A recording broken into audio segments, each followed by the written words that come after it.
सुरंगीचो वळेसार टाळीयर गो घो बोलयता म्हाका माळीयर गो.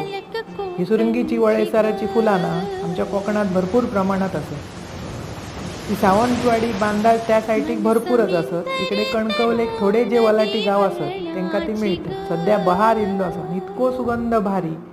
वर्षातसून ह्यो जानेवारी फेब्रुवारी थंडीत ती खरी होतच, पण यंदा थंडीच नाही असा. पण भरपूर फुलां जाल्ली असत. शहरी भागात 100 रुपयान गजरो, सावंतवाडी कुडाळ त्या मार्गात जर गेलास तर 50 रुपयान मिळतो. हे कळे काढूचे लागतात सकाळी उठान आणि ते पिकूचे लागतात. त्याच्यानंतर त्याचे हार करून विकूचे लागतात. कष्ट पण भरपूर असत, पण एकदा तरी सिजनात ह्यो माळूचो. ही फुलां तुमका कोकणातच मिळतात आणि ती तळ कोकणात. तर तुमका जर सुरंगीची फुलां होळी झाली असली तर तळ कोकणात या, एकदा ती फुलां माळा, आवडतली तुमका. हे बघा असे गजरे करतात आणि दारोदारी विकतात. आणि आवडल्यास चॅनल सबस्क्राईब करा.